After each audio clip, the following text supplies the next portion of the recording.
Sophia, good evening. Welcome back to the All Around Adventure podcast. It's great to have you back again. Hey, thank you so much for having me back on, Josh. I really loved being on here last time, so I'm really excited to get to speak with you again.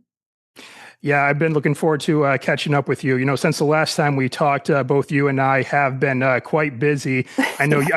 I know you've been doing some very interesting projects, and if I recall, you actually kind of expanded your reach a little bit because the last time we talked, you said most of your investigations were done out west where you live, but I think you actually went to the East Coast since then, right? Yeah, I did. I investigated over in Massachusetts. I'm working on a project and it was created by me and everything. So I went out and I met up with some fellow investigators and we went and filmed and we had a really great time. It was such an amazing experience. And oh my God, everything is so close together on the East Coast. Oh my, I live in California. Like, nothing's that close. To drive across the entire state of Massachusetts is like felt quicker than driving through LA, which it's just like, oh my God. So fill us in on that. Like, where did you go in Massachusetts? Mhm. Because when I think of New England like that, it's such an extensive history. So obviously, hauntings have to be quite prevalent there. So yeah, can you tell us a little bit about that? Like, what did you engage in, and what were some more of the details of the project that you did? Yeah, so I worked on this idea I had a few years ago. I call it a telltale haunting. It was actually something that kind of no one was supposed to know about. And then the location told the local newspaper, so it, it got out anyways. I filmed at Edith Wharton's house, The Mount, in Lenox, Massachusetts, with my team, which consists of psychic April Doucette, historian Robert Oakes, and my co-investigator Drew Babineau of the Haunted Raven. And we went and we investigated there. Robert has had ties to the Mount for years, probably over a decade.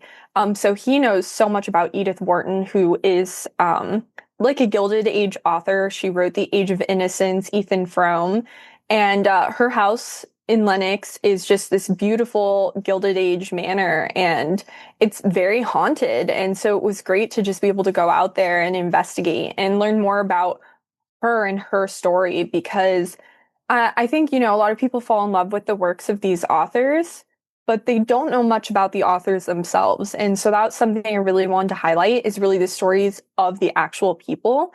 And that was kind of really what started me on this journey. I watched a show on Apple TV called Dickinson about Emily Dickinson, the poet.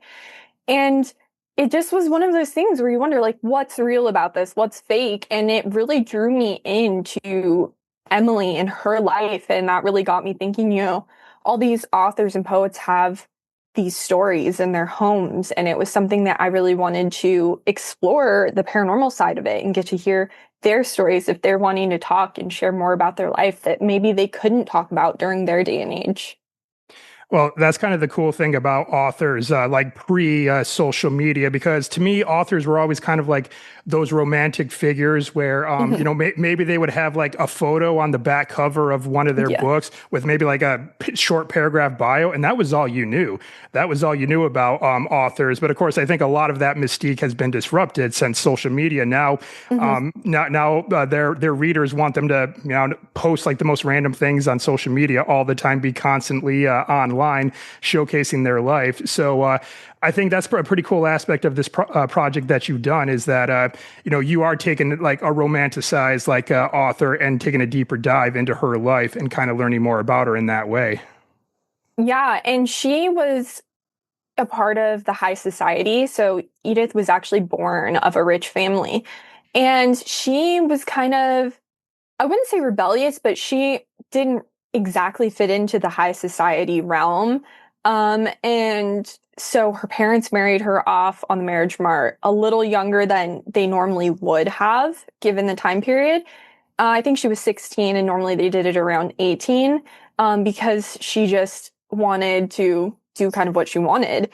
So she married a man named Teddy Wharton, and they just didn't have a good marriage. They did not get along. They divorced later in life. Teddy dealt with mental illness and struggles, and that life was really kind of encapsulated at the Mount. So it really has, you can see in the floorboards and everything, burns from Teddy's cigar, it really, the environment itself shows that history. And if you really look at her life and her work, you can tell so much of her life she hid within her work and within her story. And so it's almost like a diary, but she changed the names and everything. And so that's why she didn't have a happy marriage. And that's why a lot of her stories ended in tragedy. So kind of like studying the history of this place, because this is actually the first time I'm hearing about this place. So of course I like that we're leading off our conversation with this, because obviously I like learning about more haunted locations out there. The more the merrier that I know about, right?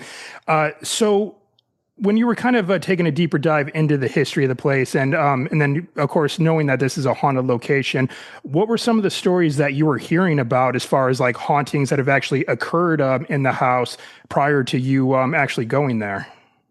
Yeah, so because I created the show, I knew a lot more about the history than I would have liked to going in. So I kind of left my co-investigator to not know anything. And that's part of the reason I got a historian, because he knew everything. So he's run tours there for many years, and there's people who have captured a full shadow figure on camera. You can feel like you're being touched. I think there's like sounds and stuff. My brain's a little foggy because like I tried to go in there like knowing stuff. Like people saw shadow figures in the barn. There's been reports of hearing horse sounds in the stables. That happened to one of them. You get EVPs if you go there. He's actually captured voices. So Robert's like the foremost expert on that. I know a little bit, but if you want to know the history, absolutely check out Robert Oakes. That man, he does tours all throughout Lenox, and he just went into Pittsfield, Massachusetts too. And I cannot recommend him higher for any of that stuff. All right, so I wanted to run an idea by you. I had this idea as I was preparing for our conversation. I came up with a method. I call it the test group method, and let me know what you think. I'm coining that term, test group method.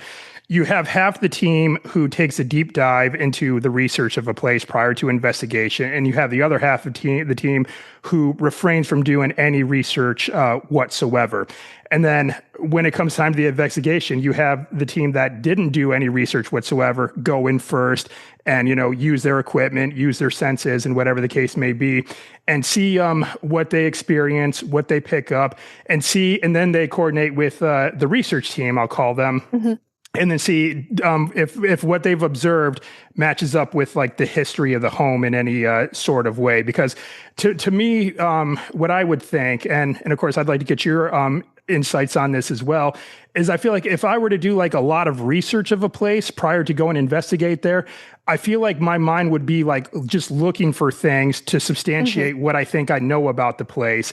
And I guess, well, for lack of better terms, I would throw like personal bias into it a little bit, where I feel like I would see what I want to see, maybe not what's necessarily there. So, but I'd like to get your thoughts on that. And when it comes to like preparing and doing background research, or maybe do you think it would be a good idea to maybe refrain from doing too much research for reasons like that? Yeah, I definitely think it's always good to have one person, at least on your team, that knows what you're going into, because at least then you know about the location, and when you're reviewing evidence or capture something on site, you can confirm it.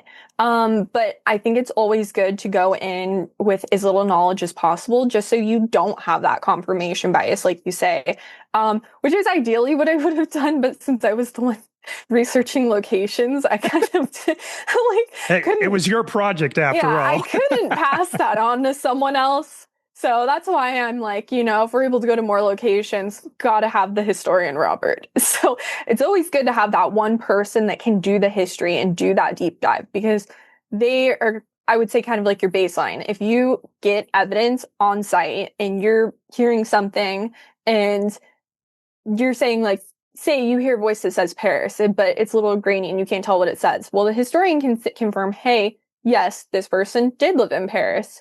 And so it's one of those things where you're able to have someone that can confirm things in real time, so you can expand upon what you're getting, but also not to the point where everything you're getting is paranormal, because that's just not the case. You can go to locations, you can sit there for 8, 10, 12 hours and capture absolutely nothing. I've had people on my show compare it to fishing, and that's really what it is. That's a You can great way go of looking at to it. one location and capture absolutely nothing one night. Go back 2 weeks later, and it can be the most active place you've ever been to, or vice versa. And it comes down to, these are deceased people. What do they want to do? Sometimes they don't want to talk, and it's as simple as that. Or they don't have the energy to deal with it, because a lot of people believe that spirits are made up of energy and they really have to draw upon that. Or, maybe they prefer, like the ghost in my haunted house was focused on women. He did not engage with men at all. So if you were a man going into that house, you wouldn't know it was haunted.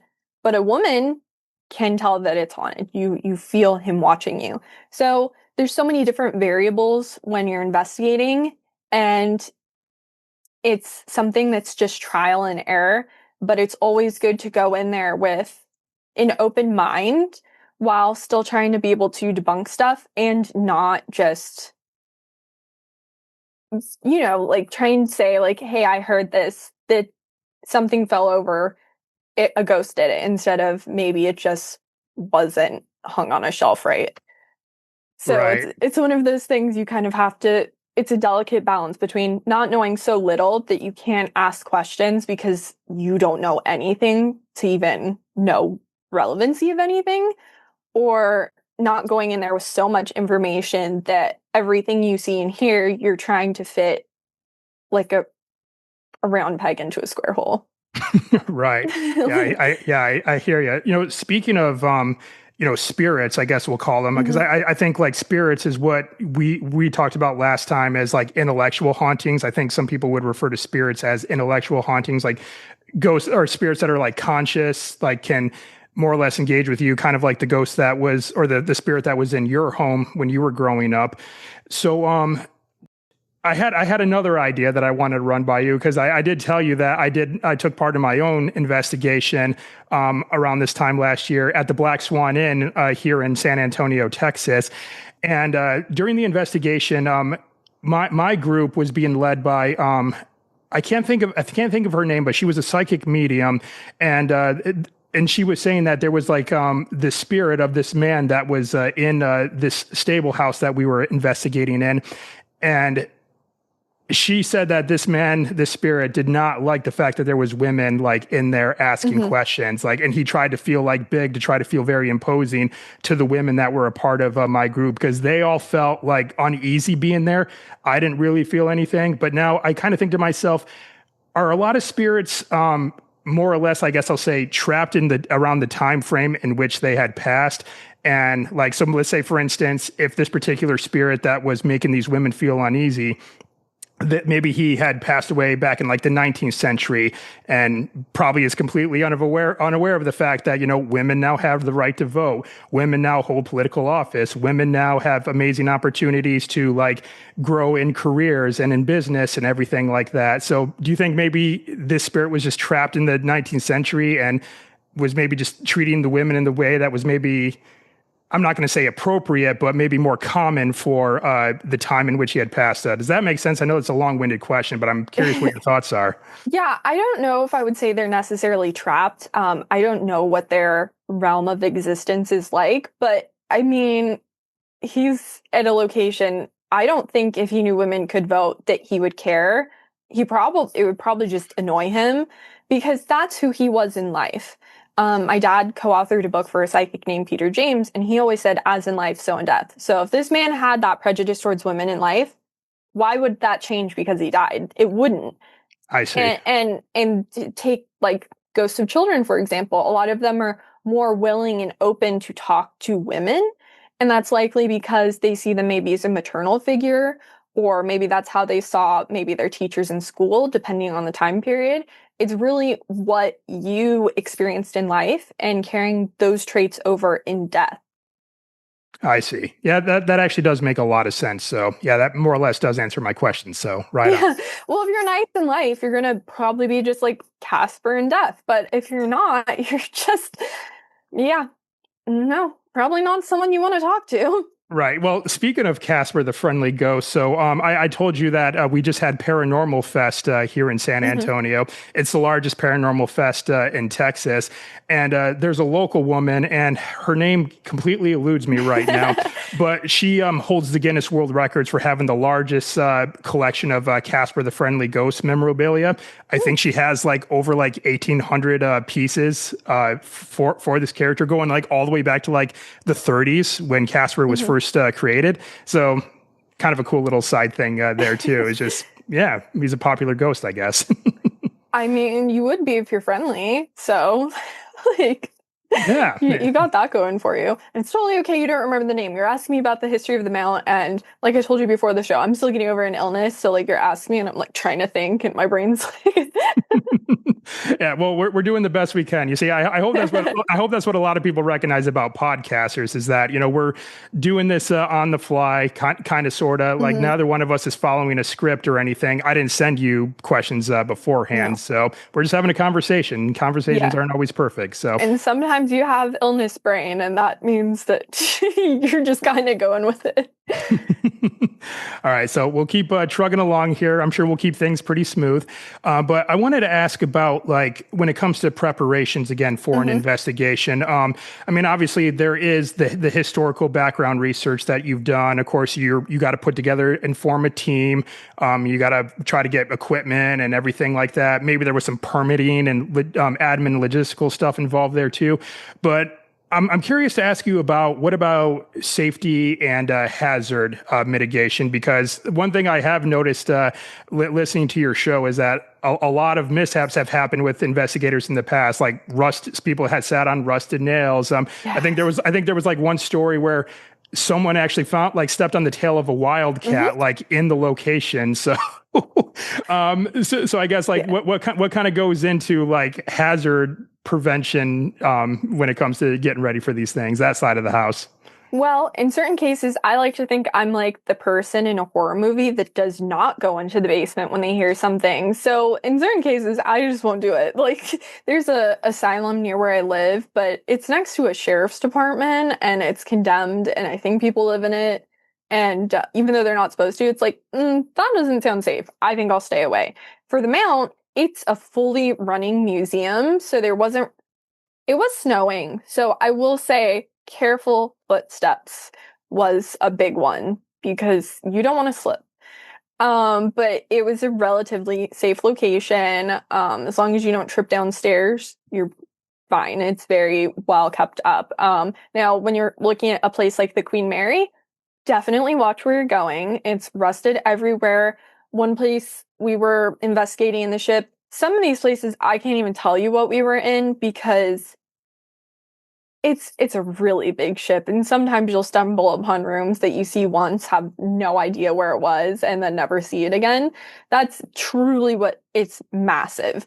And one room, my dad was walking, and there was just a plank, and he looked down in this hole, and it was just a 50-foot drop. So like you have to be very careful of where you're walking. So it's a lot of taking notice of your surroundings, making sure that, you're not doing anything that's extremely dangerous. I've had a guest on my show that does urban exploring, and he said that when you're going into abandoned homes, always walk near the walls because sometimes the basements can be flooded and it makes the wood floor saggy and you can fall straight through. So it's always about taking account of your surroundings and making sure that, hey, I know what this looks like during the day. And when I'm at night, I am not doing something that can endanger myself or others. Now, another thing I want to ask you in this regard for preparation is, of course, technology. Because I mean, Hmm. like obviously, technology is what we see showcased in a lot of the shows like Ghost Adventures and Ghost Hunters. There's the EVPs and there's other technologies out there too. And at some point in this conversation, I do want to talk about Estide's method because I actually Hmm. got to take part in that myself. But another thing I'm kind of curious about is sort of I guess I'll say that the balance of using technology, but also using one's own senses, because sometimes I feel like in this day and age, we've become so reliant on our phones, and we're so inundated with so much stimuli that I think like just our senses of hearing, our senses of smell, are kind of been sort of dulled down a little bit. So, do you think the same thing can happen in the realms of paranormal investigating, where people may rely a little bit, maybe too much on technology and not like their own innate human capabilities that they have? Well, I think it depends on the investigator because I know a lot of investigators that really are so focused on the science and the readings they're getting that that's really the most important thing for them is documentation. And so for those investigators, that is what they do. That's what they're into is studying it. Then you have investigators that like to go in with maybe just an EVP recorder and rely solely on their abilities or their senses.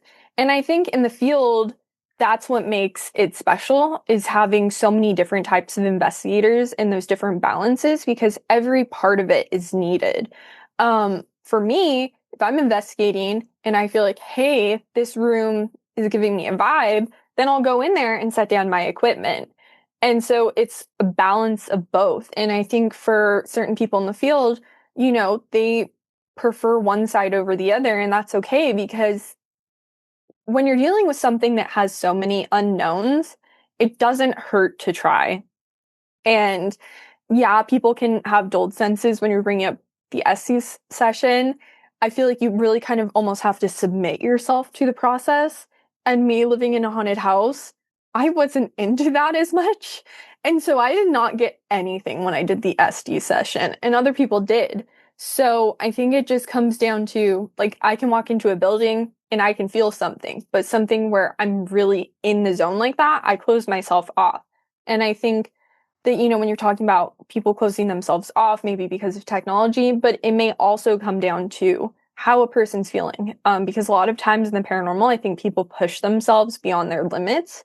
And it's always good if you're not feeling comfortable in a time, it's okay to close yourself off because that's how you stay safe and that's how you navigate the field without scaring yourself out of it.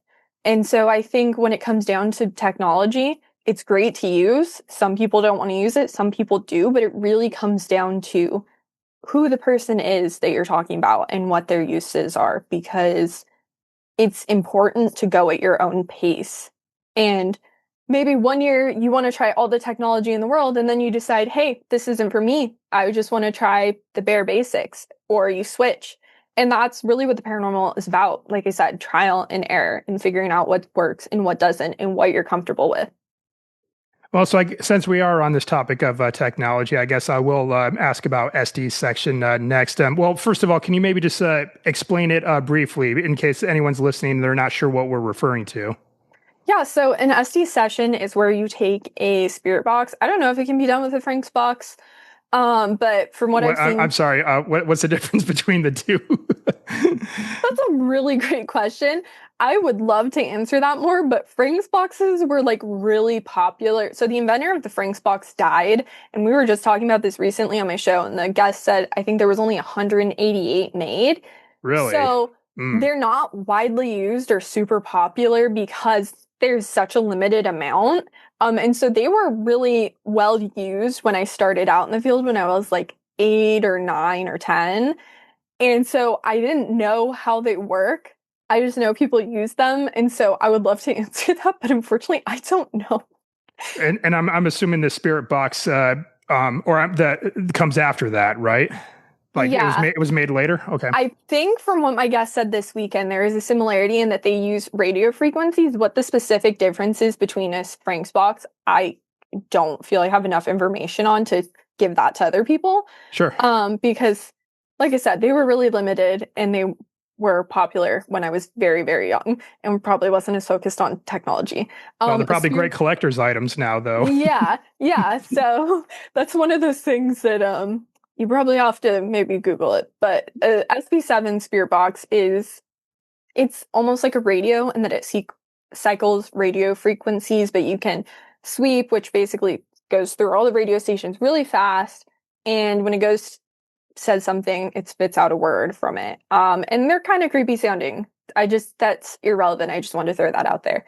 And so what happens is the SC session, you plug headphones, usually sound deafening headphones, into the spirit box. So you're the only one that can hear the words coming out of it. And the reason they're sound deafening is so a person who's not wearing the headphones can ask questions, and the person who is wearing them, they also have a blindfold on, so they're completely sensory deprivated.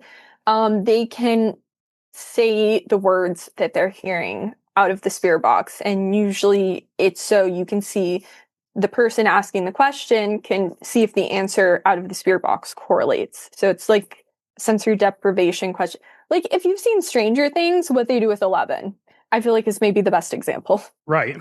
Mm-hmm.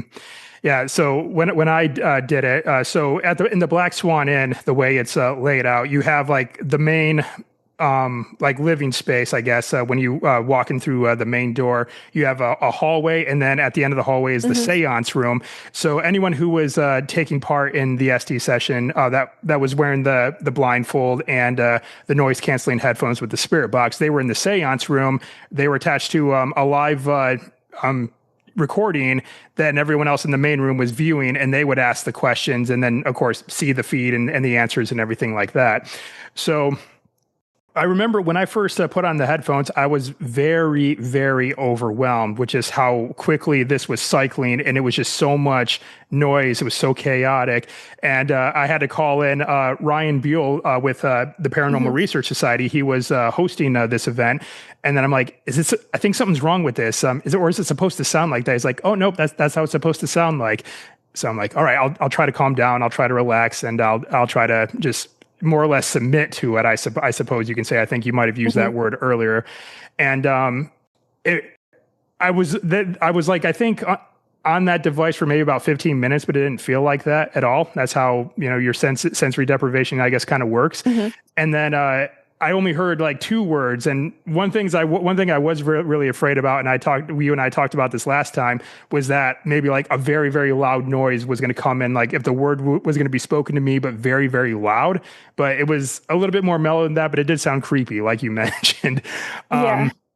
So I only heard 2 words, and I never actually, I should have done this, but I didn't consult with the rest of the participants afterwards to ask them what did they ask.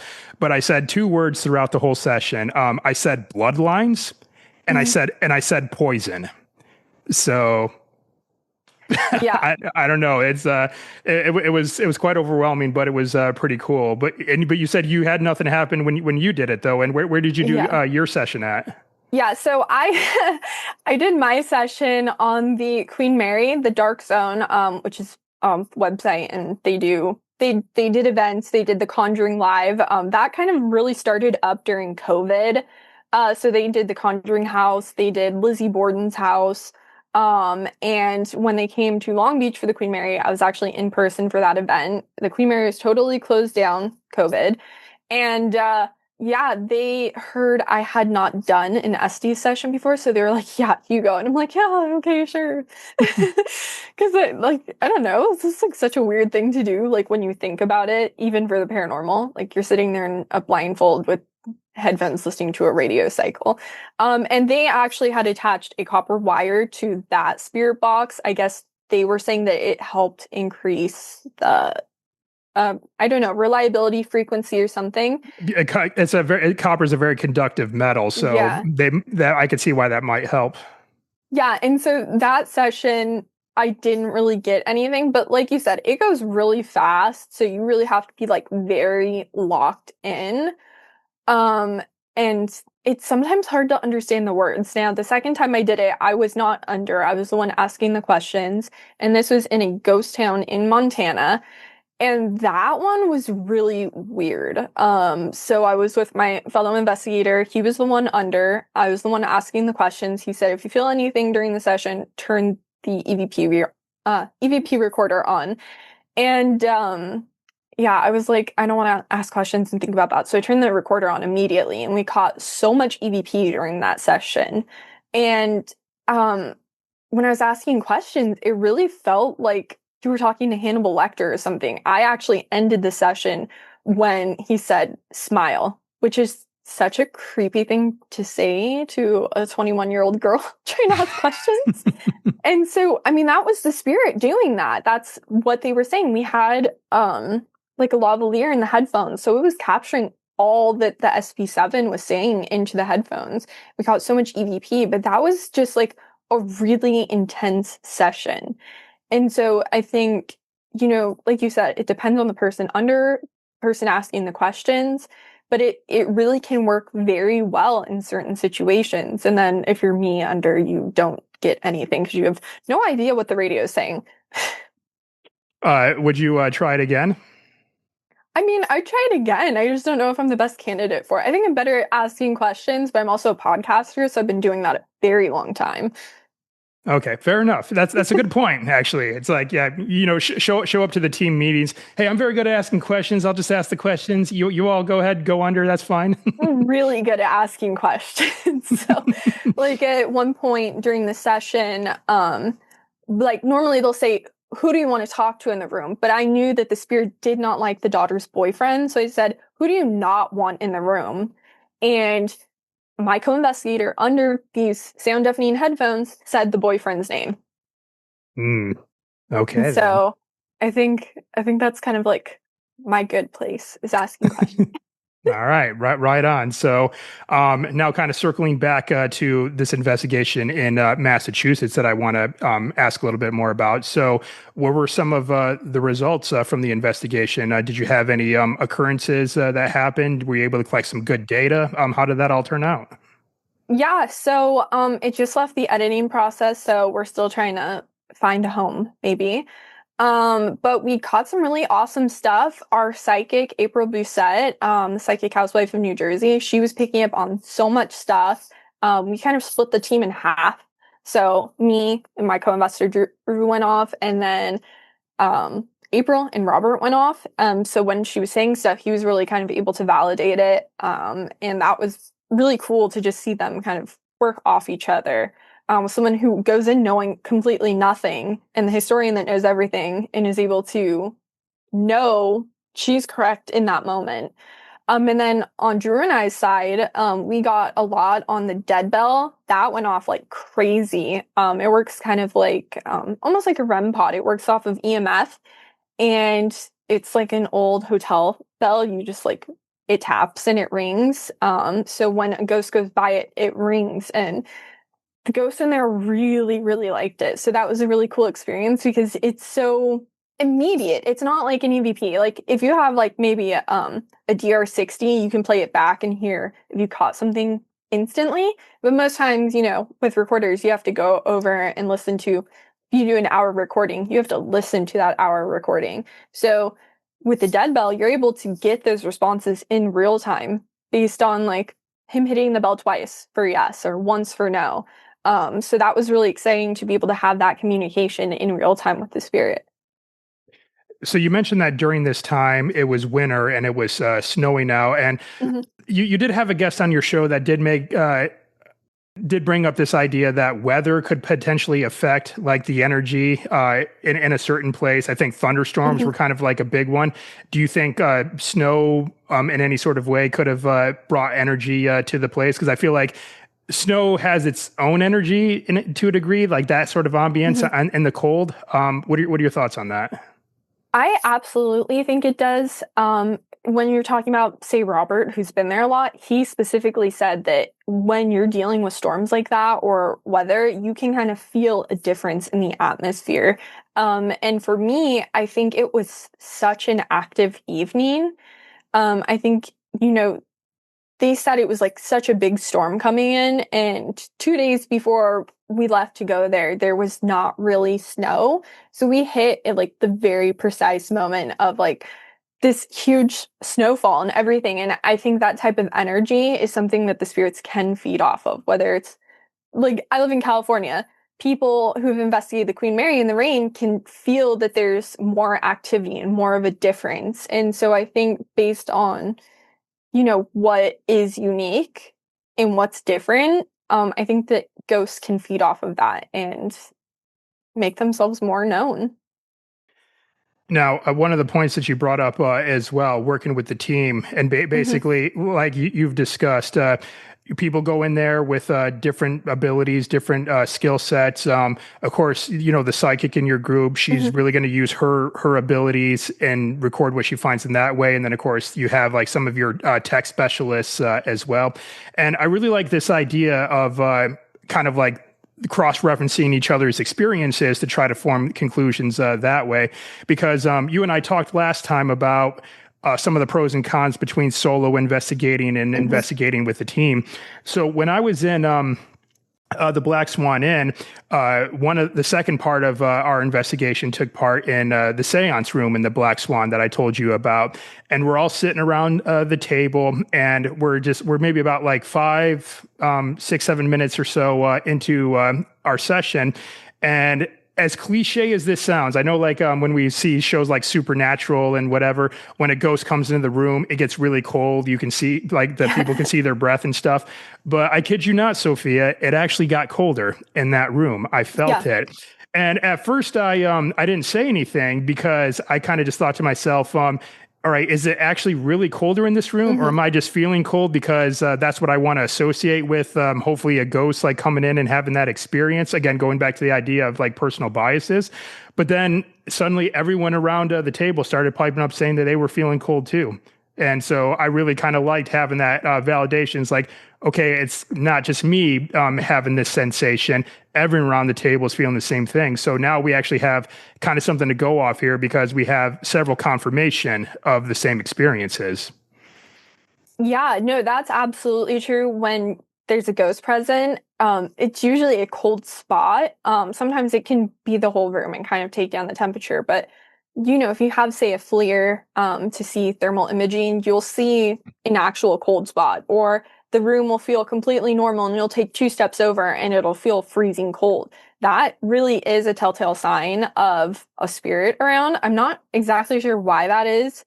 Um, I it's, I mean, there's certain things about the paranormal we won't really know until we're there, but that Right. is absolutely 100% true. When there's a spirit around, you will feel cold. It doesn't happen every time, but it can happen. Like when I was investigating the ghost town in Montana, it was snowing. I seem to travel a lot in the snow.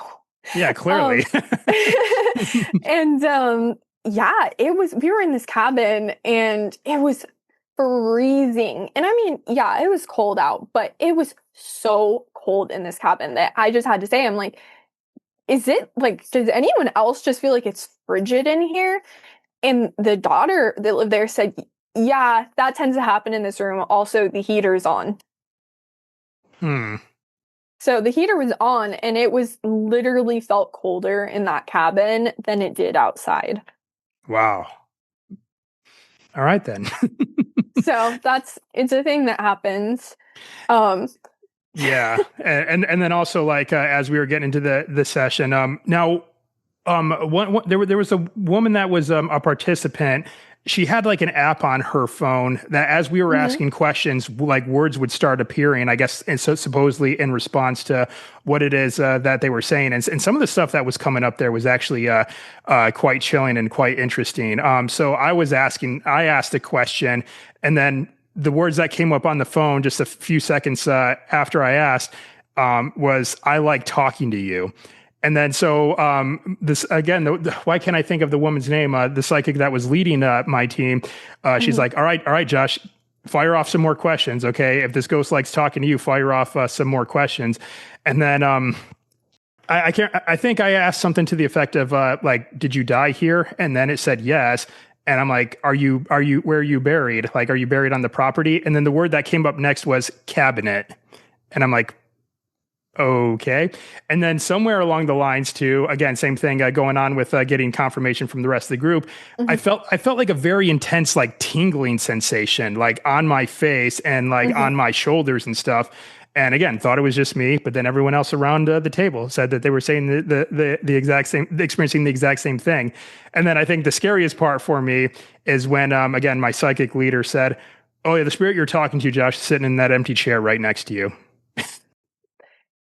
Yeah, it's always interesting when you're around psychics. I love it. Like when you were saying the psychics picking stuff up at the mount, she got in an argument with one of the ghosts there, which it's really funny to watch. Yeah. So you never know what you get with psychics. They do say things that just make you go, okay. But when you find a good psychic, they are really good. That's why I like when they say things, it's surprising, but also not surprising at this point in time. Um, but yeah, I mean, the ghost like talking to you. You're a podcaster, see? Good at asking questions. Um, but yeah, it's one of those things where you don't know what you're gonna get when, like you say, cold spots or being touched. When you were feeling like a tingling sensation, did it feel like your foot asleep, like that type of feeling? Kind of, but yeah, it was like isolated first till I felt it first on my Mm-hmm. forehead, and then it kind of slowly like worked its way down my face, and then it kind of like stopped at like my shoulders, like almost as if it's like, Like a buzzing sensation? kind of like, yeah, like Yeah. it wasn't painful, but it was Mm-hmm. certainly noticeable. And I wouldn't say it was like it made me like jump when I felt it, but it was like kind of like slowly crept on. It wasn't like bam, like hit you in the Mm-hmm. face kind of sort of thing. It was just like a slow creep on. I guess like, yeah, that's a good way of putting it though. Like the same sensation when your foot falls asleep is just like it creeps up on you gradually. It doesn't just happen instantaneously. So that statement actually is from my mother. So when a lot of people feel ghosts, sometimes they'll say it feels like you're walking through cobwebs. Now, when I lived in a haunted house, anytime I could see the ghost somewhere or feel it, she could walk through that spot and her body would buzz. Mm. And she said, she would say, it's like the sensation of when your foot falls asleep is how it felt.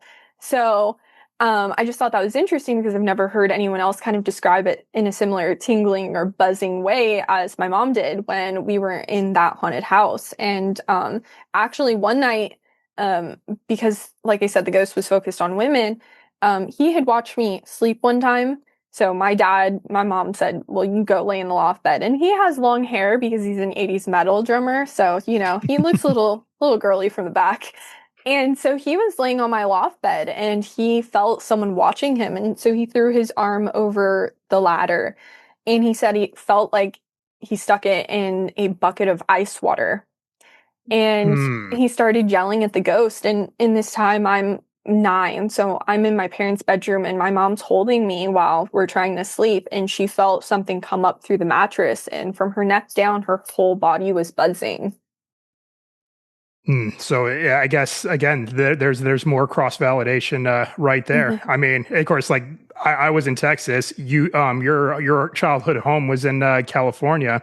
Hmm. So, but yeah, we got matching stories. Well, kind of, sorta. I mean, Yeah. your haunting experience was a lot more terrible than mine. It sure sounds like.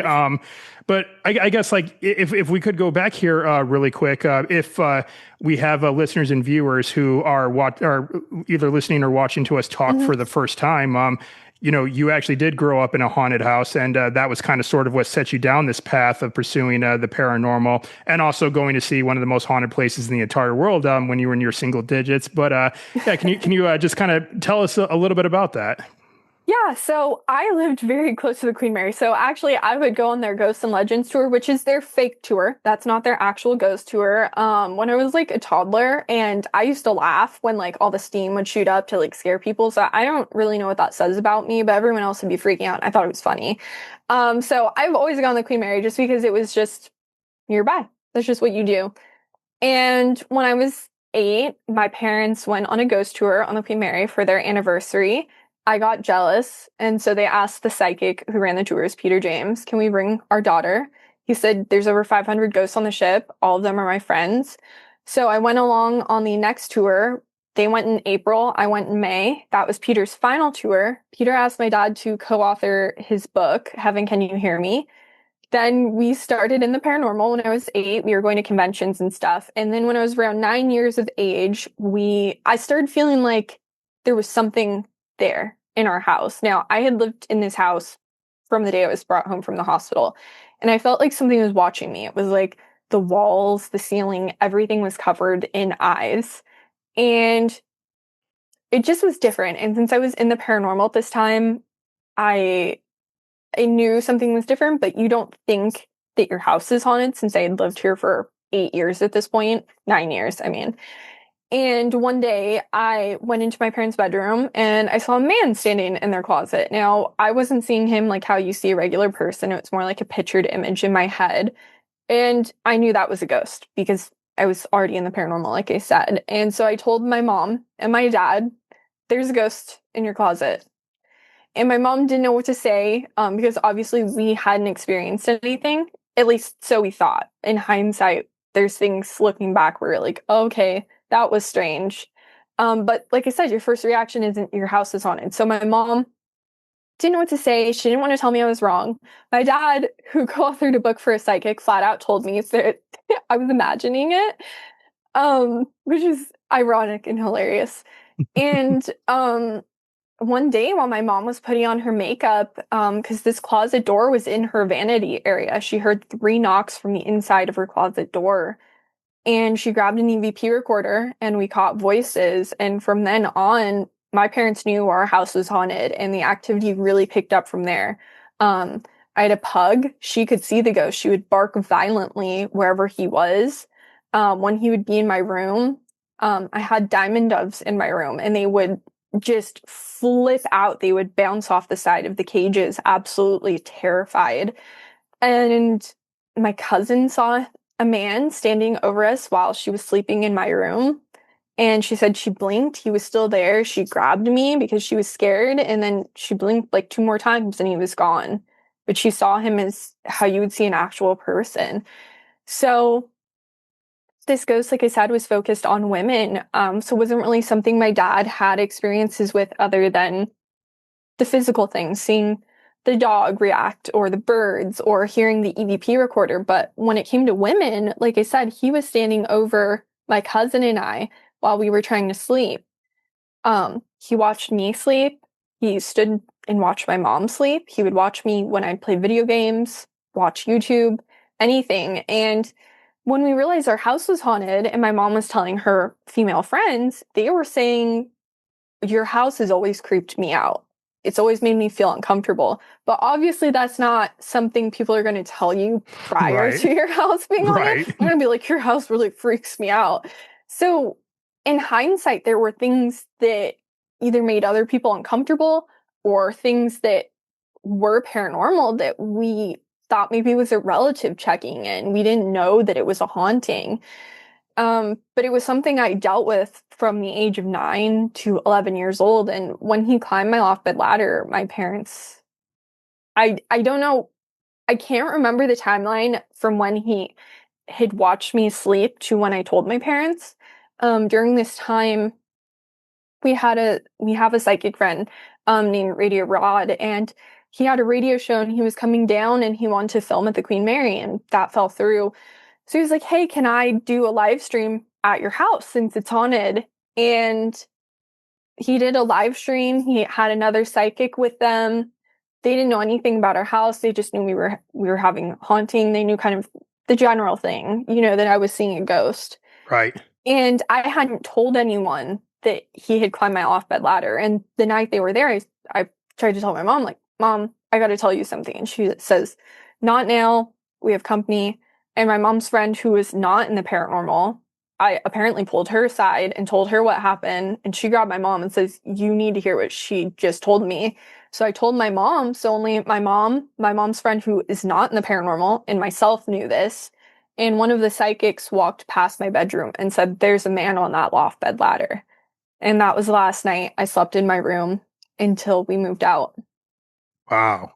So and that's a lot, for, again, a single, a girl in her single digits to endure all that, especially to get that close to you while you're sleeping. I feel like, yeah, that would be like the last straw for me too. If I had a daughter, it's like, okay, no, you're not sleeping in this room anymore. Just lock the door, throw away the key, and then you can hang with us for a while. Yeah, and before that too, I was so uncomfortable to sleep in my room. Like I would sneak into my parents. So they had a couch in the room that they wanted in auction. It was actually Ozzy Osbourne's couch. So really? That's what I slept on until we moved out. But I would sneak in there and sleep on it because I was uncomfortable in there. And I had a couch bed and a loft bed. And so when I was younger, I was like, I'm gonna sleep on the couch bed because yeah, that's more comfortable. And so my mom was changing the sheets one time and I slept on my loft bed and I would see him standing in the doorway looking for me because this loft bed was like extremely high. If I was any taller, I would have hit my head sitting up. And so I finally had felt safe actually in that loft bed because I knew he was looking for me, but he couldn't find me. So the night that he had climbed my loft bed ladder was the night he had found me in that loft bed. And that's really kind of where things drew a line. Yeah, And well, yeah, your last safe spot in the whole house was now yeah, taken over at that point. yeah. And, my mom was hearing that I was being watched. So she felt like someone was watching her while she was sleeping. And she just thought, okay, maybe this is just in my head because this is what Sophia's saying. And when the psychics were over, she hadn't told anyone this, not my father, not me, no one, because she really thought this was just her freaking herself out. When the psychics said, and he stands here and stood right next to where my mom sleeps. Unbelievable, crazy, and I know you have no plans to go back to that house No, I ever don't. again, ever again. So, kind of going along with that is just has there been any other locations that you've done investigations in that kind of gave you that same idea that you put up in that same category? I'm not coming back to this place ever again due to maybe something that might have happened while you were there. Yeah, so this is probably surprising to a lot of people. It's actually the Queen Mary pool area.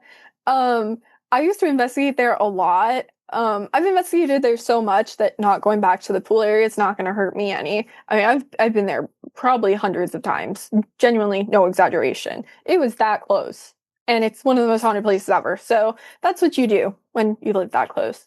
But actually, there's a spirit in the pool area. I call him the Shadow Man, and yeah, he sucks. But like I don't know how else to describe him. Context, Sophia, context.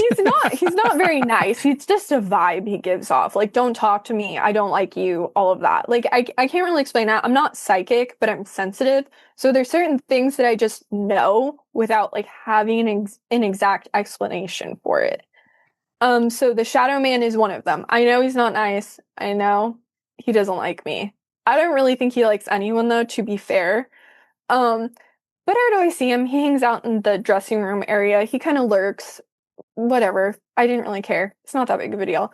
Um, and you would think for like an 11-year-old it would be, but I just didn't care. Like, okay, you stay in your corner, I'll stay in mine. Whatever.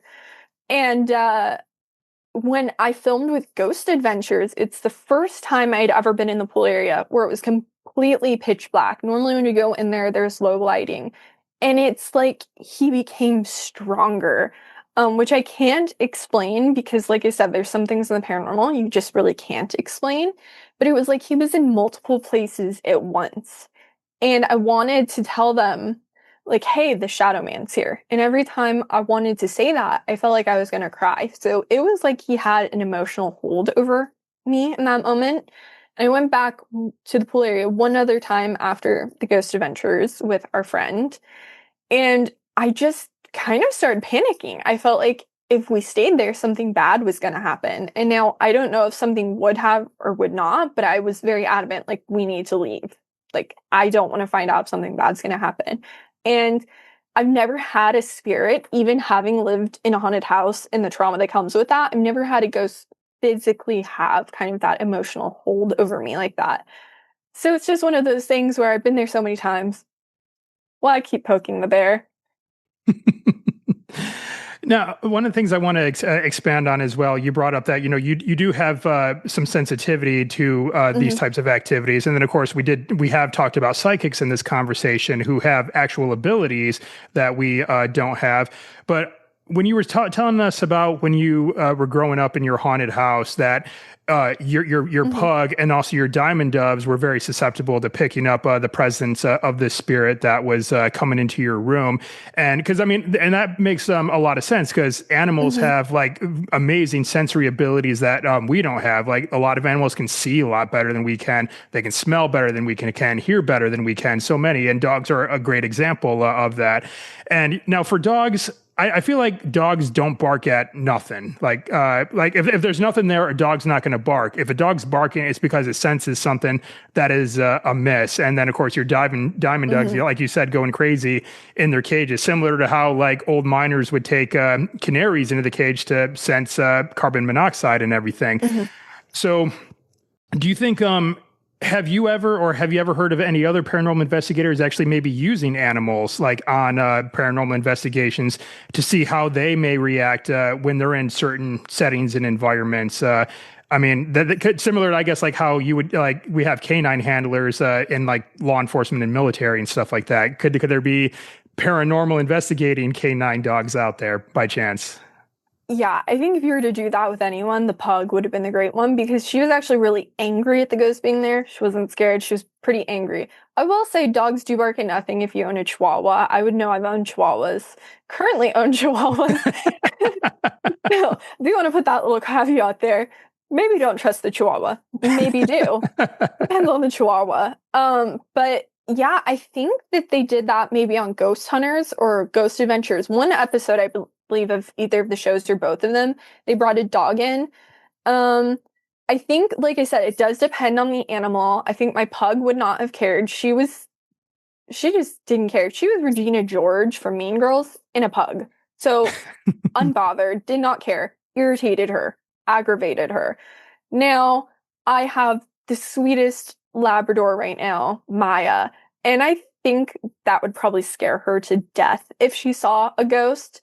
And so I think it's important to, if you do try that, at least maybe know what's going on at the location and take stock of how your dog is. Pug wouldn't care.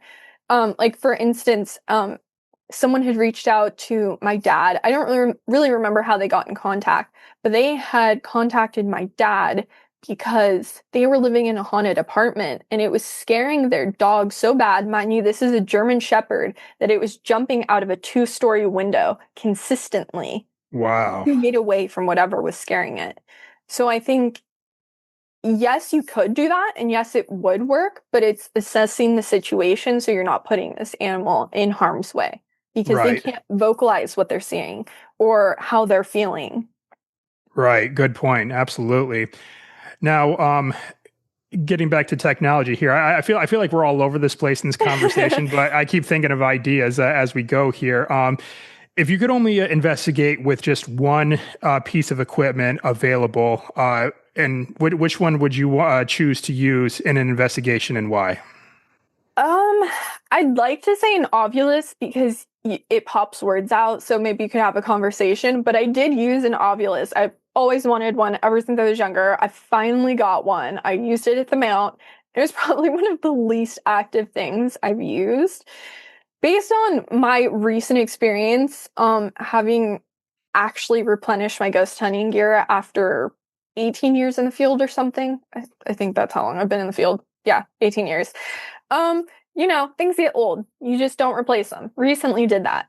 The dead bell was incredible. I know I brought it up earlier, but that thing works so well that just based on my investigation at the Mount, although you'd love to like have words and communicate, I truly, if you had asked me a year ago, would have said an ovulus. Today, I'll say a dead bell.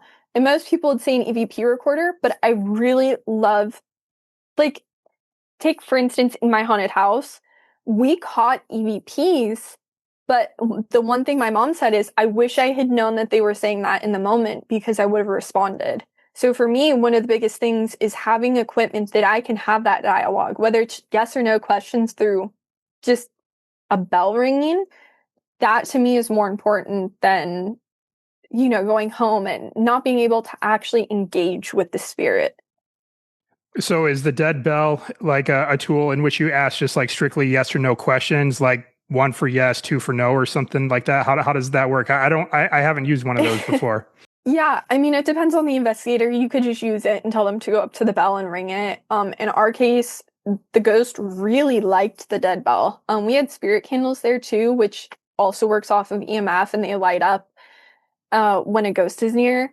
But he really liked the dead bell. So we would ask questions and he would tap twice for yes and once for no. He kind of didn't follow that rule, but you could pretty much tell if you were saying like, "Hey, is this you?" It would tap the bell. So you really can use it for communication and dialogue. It kind of picked which investigator between Drew and I that it wanted to talk to based on the bell. And so it was something that if you think of creative enough questions, it doesn't have to just be yes or no. But for the most part, it is yes or no based on the rings. But sometimes he would be a little sassy. Like Drew said, "Can you ring the bell twice?" And it rung it once. And he was like, "No, no, twice for yes." And then you heard it like, just like tap, tap. And so it was strange, but you actually could get personality through the rings. So a lot of, I'd say most, and feel free to correct me if I'm wrong, like have been, of your investigations have been at haunted locations. And I think last time we did talk a little bit about cryptids as well. So I'm kind of curious, like there's other types of investigations like out there. So I'm just kind of going to sort of throw these out you one after another to see if it's something that you've done or if you would actually be interested in partaking in. So the first one again, cryptozoology investigations. Yeah, I mean, I'm fully open to anything really in the paranormal. I just haven't done anything outside of ghosts. I live in the city, and I'm not too much of a traveler else because you have the Queen Mary so close by. You really, when you're starting so young, don't venture out. So I was lucky to go to the East Coast. But yeah, I'm pretty open to try anything. I'll go look at the aliens. I mean, Okay. I'm not going to Naruto run through Area 51. Maybe tomorrow, but not today.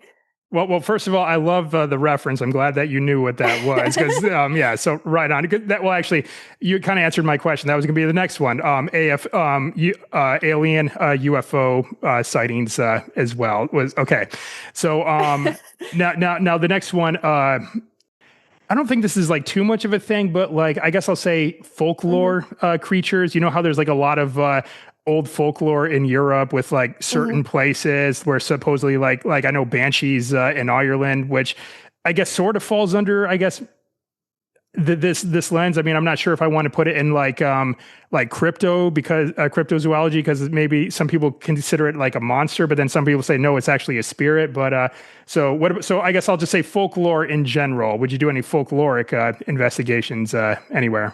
Yes, but I will put a caveat on that because I was researching folklore and myths and legends attached to hauntings like, I don't know, a decade ago. I was like, this is so cool. I really want to do this. This is fun. A lot of them just involve death and not in the normal paranormal sense. Like one of them was like, if you see this boat passing at a certain time, someone in your family is going to die. And like, I'm totally down to check things out, but certain things I want to leave alone because I don't want my family member to die. And that to be because they saw a ghost boat. Some things, it's the curiosity killed the cat for a reason, and I'm not going to be that cat. Right. Yeah. Because I actually, around this time last year, I actually did welcome a graveyard keeper, a colleague of mine from the UK, who specializes in like death practices. I call her a death scholar, so she's a graveyards keeper, and then she did her whole PhD on death and everything. And she talked about death omens, which of course the banshee is one of them. You hear the banshee scream. That is supposedly foretelling that like a loved one to whoever hears it is meant to die. Same thing like if you see like crows or ravens and stuff like that as well. So that side of the folkloric is kind of like, where you wouldn't want to venture to. Yeah, like I mean, honestly, like my dad's super Irish, so banshee that could just be like my ancestor. I don't know. I feel like that's just like family right there. Like I don't know, but also don't need her taking my living ones. So yeah, those things I think I'll leave to someone that's not me because I treasure my family a little too much to play around with stuff I don't know about. Gotcha. And so in that case, I think I might know what your answer would be to this next one because I think this is probably the toughest one. Demonology. Oh yeah, no. Mm-hmm. Yeah. I don't know. I'm not saying the demons aren't real. I just have no experience with them, and that I'm fine with. Like, I feel like a lot of people want to know about lots of like, sorry, just like lots of areas in the paranormal, which is great. I think it's awesome to know like a little bit about everything, so you kind of have a well-rounded knowledge. But for me, I try to like as best as possible. You never know what you're getting into when you're doing an investigation, but as best as possible, I try to avoid things that you'll regret. That is gonna, like, I lived in a haunted house. I don't ever have a desire to do that again. It's not something I wanted to experience. It's not something I would recommend experiencing. And so there's just, I think after that, there's just things where you're just like, okay, I don't need to touch this for my own mental, emotional, and physical health. And yeah, that's another one. Cryptids, they sound cool. My dad might be Bigfoot. I'm not sure. So visiting his family sounds nice. But I'm just throwing that in there. He hates when I bring that up. I'm gonna like clip that part and then post it. So he loves when I call him Bigfoot in interviews. He loves it. Yeah, he thinks he saw Bigfoot. I'm like, was it a mirror? Was it but no, he really does think he had a Bigfoot experience. So I mean, sure, I guess people say that like Bigfoot has been scary, but I don't know, like he hasn't really done anything to anyone that I'm aware of. I don't know. I don't know everyone's experiences with him. So I think cryptozoology is pretty safe. I wouldn't have a problem with that. Aliens, sure, people have had some issues depending on the person, but also I feel like why wouldn't there be some form of life out there? Well, I mean, I think for cryptids, though, I'm not sure how safe that would actually be, especially if you actually do come across what it is that you're looking for. Because, I mean, well, for one, I mean, Bigfoot, I know I've heard some theories about Bigfoot that like some people will talk about like some theories that Bigfoot might actually be like existing in like a separate plane than ours that will maybe kind of like come out from behind the veil into our world, which is why you see like some big footprints that would just like stop abruptly and everything like that. But I think my theory when I think about like a giant ape-like creature, and I know like depending on where it's located geographically, it'll be called something else, like Yetis in the Himalayas, skunk apes like down in the swamps of Florida and stuff like that. But my theory would be is that we're talking about a physical, corporeal creature here, and if it's as big and massive as we think it is, I don't think I want to cross a creature like that because that just sounds like it would like it'd be like tougher than a bear if in my opinion. So I mean, I'm fascinated by him for sure, but I just can't help think about like, okay, when it comes to physical dangers, that's a big one. And so looking for it, unless if you just spot it from a distance and just admire it that way. But yeah, but I don't want to like I feel like I would get the same reaction if I came across like a mama bear with that's with her cubs. You know, it'll probably be like fiercely territorial. Maybe, you know. Well, I mean, I'm not like interested in hugging a Bigfoot or anything because I don't know, height difference seems a little weird, maybe. But like waving at it from a distance, like a neighbor thing would be cool because you know, just hey, yeah, like I'd have no problem with that. They can be like total Planet of the Apes thing too, like super intelligent. We don't know. I think maybe people assume they're not, but also I don't think the Planet of the Apes, from what I remember, liked humans. So also probably similar. But yeah, I mean, I'd have no problem. I don't have anything against Bigfoot. And, you know, maybe we could just... Harry and the Hendersons, he was pretty nice.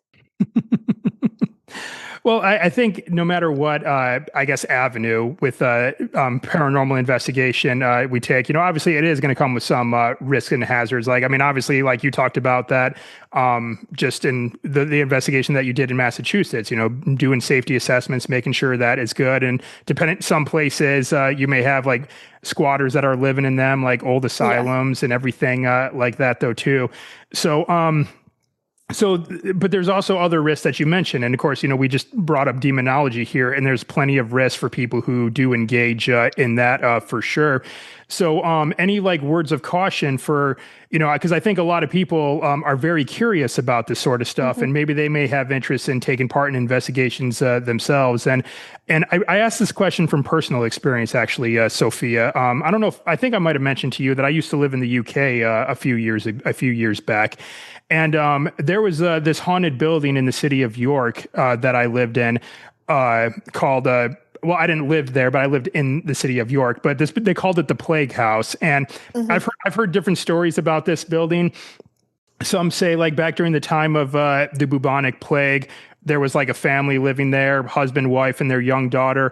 One story that I've heard was that the daughter contracted the plague and that her parents locked her in the house and then fled the city. The other story I heard was that both parents contracted the plague and they died in the house. So the rest of the people in the city locked the little girl in there to keep the plague contained in there.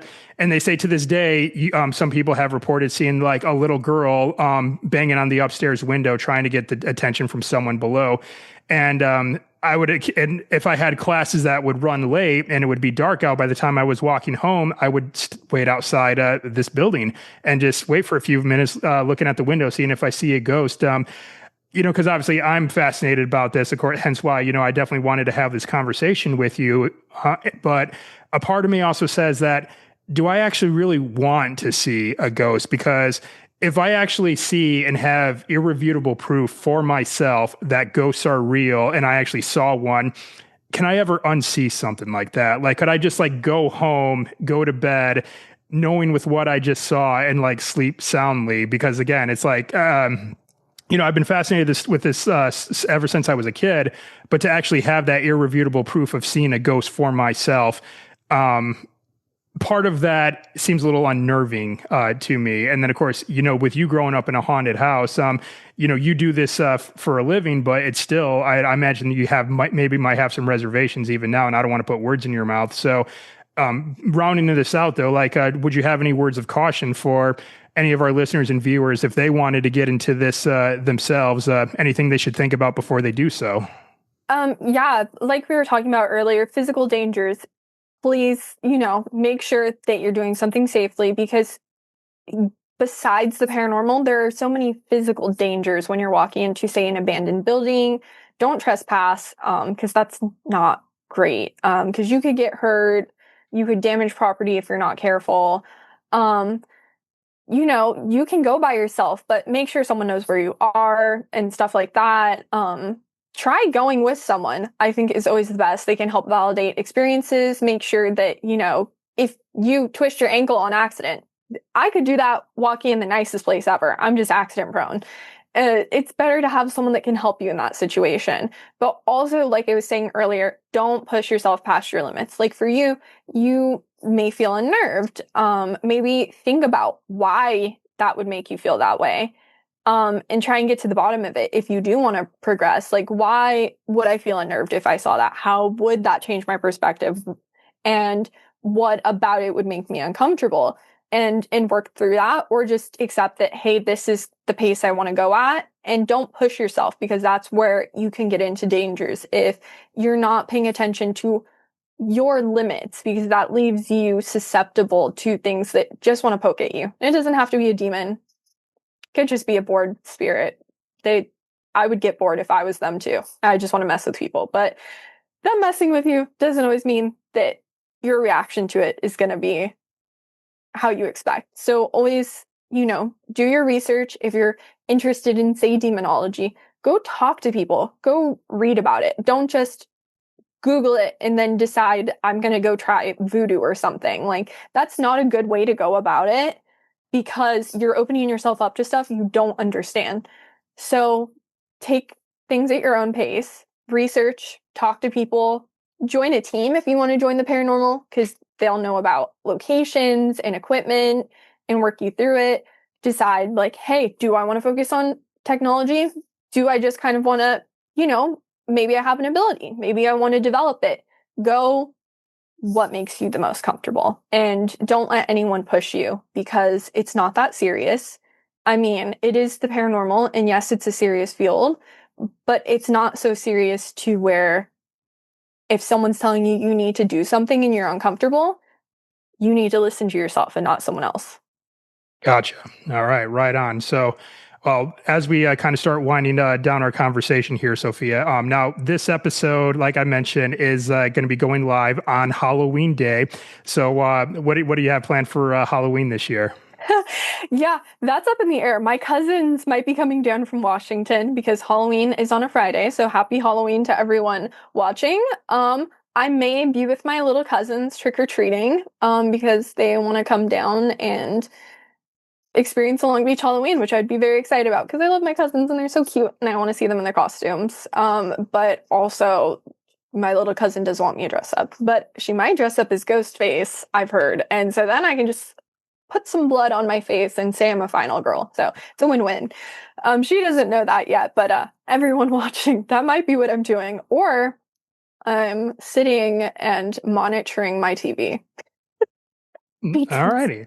yeah. Now, do you think is Halloween as exciting for you as a paranormal investigator, or maybe even other paranormal investigators? Because I mean, this is what you do, right? Mhm. Whereas like me, where I'm kind of more of like a hobbyist, I suppose. I'll say Halloween's always really exciting for me because Mhm. it's that time of year, and and then most the rest of the year I'm doing my archaeology, my adventuring, and everyday stuff. But so is Halloween? Do you think it brings you like as much excitement since you pretty much live and breathe this life? What do you think? Yeah. So if my cousins come down, I will be the most excited person because, hey, I'm the paranormal liaison. I have to make Halloween the best as possible for them. But if they don't come down, then no, not as much because a lot of paranormal investigators love decorating and stuff. But for me, like, it would just be decorating my house and like for us, Halloween is exciting because that's when you get to buy your kitchen towels. We just got new kitchen scissors, all the products. So for us, it's like the time of year you buy your home decor for just year round. So that's exciting for us because that's just what we like. We just think it's cool. That's just our thing. So for us, it's more like, hey, finally we get to shop for normal stuff for our house. Um, as for like other stuff, I really like Christmas. And I know that's probably surprising, but I love a Christmas tree. I love decorating. Oddly, my Christmas ornaments are Beetlejuice, a Demigorgon, so like that somehow aligns with Halloween more. But yeah, like Halloween I feel like is special when you get to spend it with people, at least for me in the paranormal. Other than that, it's just my life. It's just my life. All right, and now for what you were doing out in Massachusetts, you said it's being edited right now. Are we looking at like a documentary film, a docu-series? What do you hope to bring from it? Yeah, so I'm not sure at the moment.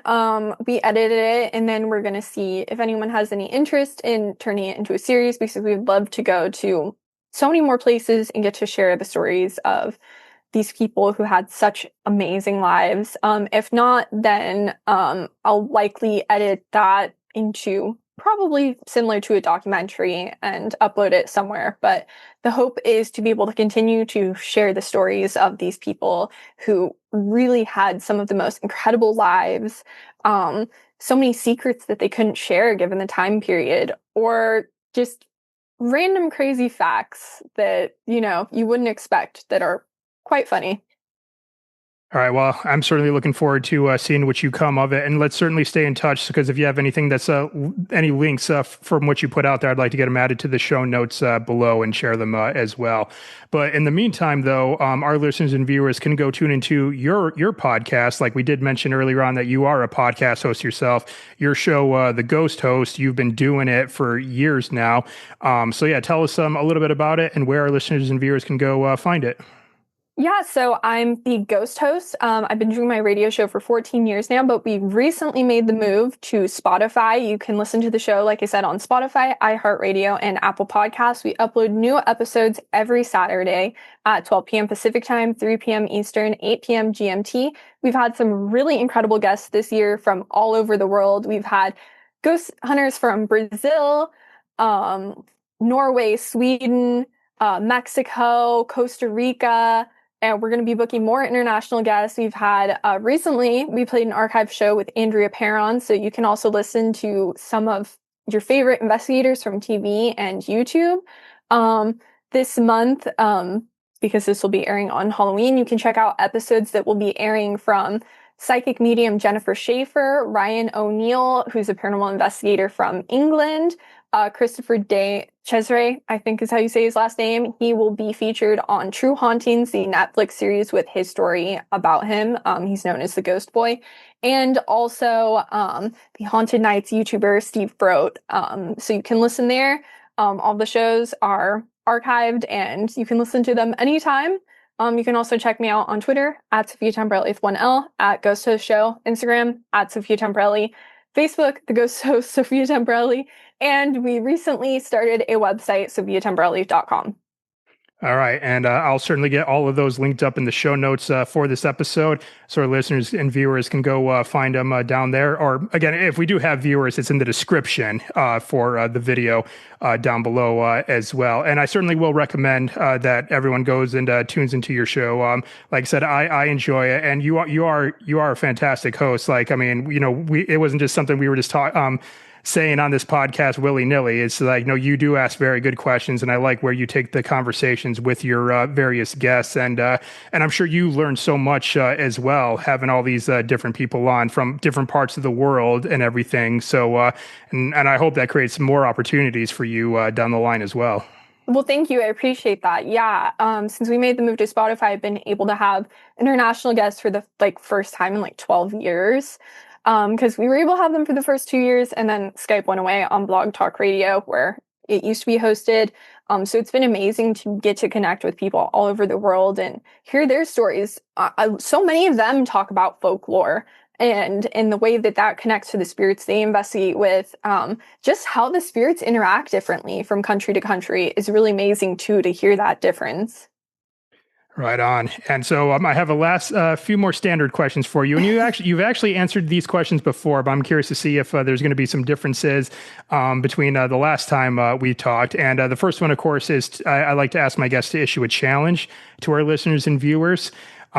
Because we share some stories, we share information, but if our listeners and viewers really want to do amazing things with their lives, they have to take action with the information and ideas that they hear from this show. So with that, what challenge would you issue to our listeners and viewers today for them to go out there and start living a more adventurous life? If you have an interest in something, go check it out, whether that's going to a location and actually trying to investigate, or if you can't do that, researching it and finding out the history. Because, even though ideally you don't go into a location with history, sometimes learning about these people and their history and the locations can really enrapture you in such a way that you end up doing the thing you may have never expected. And I think it's important for people to go out there and challenge themselves to try something different, whether it's, going in there with no equipment and trying to work on their senses, or going to the East Coast and investigating, which they never thought they would be able to do 3 years ago. Just open your mind to the possibilities. And if you have an interest in something, research it. It's fun. I enjoy researching. All right, right on. And so the next up, I have my final three. Again, you've answered these before, but I'm curious to see if your answers might have changed. And the first one is, what is your favorite place that you've been to so far? Yeah, although I've talked about it a few times, it's the Mount. Really getting to go there and investigate in the snow with people that I've known in the field through the internet for a few years now or longer was so incredible. Just to get to go to across the US and investigate is not something I ever expected. I live so far from all the paranormal events and most of the investigators that it was so incredible to just get to meet my friends in person, see them do what they do best, and get to go to a Gilded Age mansion. I did find one sort of close by, but that's not something you see around here all the time. All right. And next question. What is one thing on your bucket list that you have yet to do? I would say probably go back to the East Coast, which I know I've been talking about, but truly it's rough out here in California. Yes, we have the Queen Mary, but you guys have stuff every 2 feet. And so My bucket list is to just actually go back and not have it be a one-off where like I see the most beautiful mansion ever one time. I want to see all the beautiful mansions. Do you think you'd want to come to like some of the, I guess, hot spots, if you will, like Salem, Massachusetts, or Sleepy Yeah. Hollow and everything like that? Yeah, those are on my list for sure. There's definitely some locations there that like I'm just watching. And also, like I said, there's so many investigators over there that I've known for years, and it would just be great to get to meet people. So my bucket list is actually just going. It's not the West Coast. Do not like the 8-hour plane flight though. I think it's more like 7 on from the east to the west back. But the things we do for our passions. Yes, absolutely. I mean, wait till you go abroad. I did used to travel abroad a lot when I was younger, but I went with my aunt. And so, like, I went to Paris, never saw the catacombs. I was 8, but like, she was into scholarly stuff. She should have taken me the catacombs. I went to China, and I think as an adult, and I'm like, how did I do that? Because I can't take naps as an adult. So I'm like, little me, I'm so jealous of you. All right, awesome. And the last of these 3 questions, and this is a 2-parter. What is your favorite animal, and have you seen this animal in the wild? Oh my gosh. Well, I do love dogs. So I would always put them at the top. But if we're talking about wild animals, love a sloth.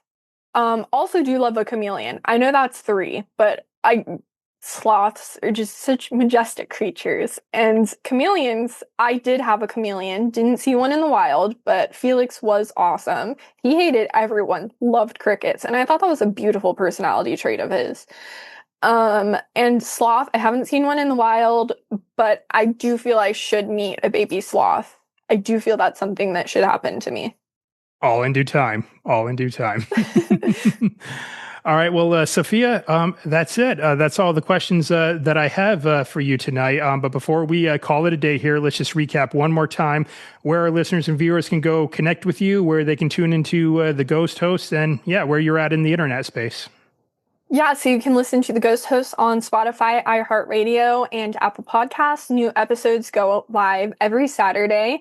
You can follow for updates on the Ghost Host Sophia Temperilli Facebook page, Twitter at Ghost Host Show. My personal Twitter is at Sophia Temperilli with 1 L, and Instagram is at Sophia Temperilli. And we are, by this time, this will be airing, my website should be live, sophiatemperilli.com, where you can see about me, my show, and all of that. All right. And like I said, I'll have it all linked up in the show notes or the description below if we have viewers watching us talk on YouTube. All right. Well, Sophia, I want to thank you very much for taking the time for joining me on the podcast yet again. Like I said, it was great to be able to connect with you and, to see the journey that you've been on, ever since we've connected, and all the work that you get to do. And hopefully down the line, you and I can team up for an investigation. Maybe you can help me out if I ever want to come aboard the Queen Mary and check that out. I got you. That would be awesome. I'd love to meet you in person. And thank you again so much for having me back on your show. It's always so fun getting to speak with you. And I got to hear your paranormal experiences because last time you had not investigated yet. Yeah, well, I'm sure I'll have more for you down the line as we go, for sure. So, all right. Well, thank you again, Sophia. This has been great. Thank you. All right. Right on.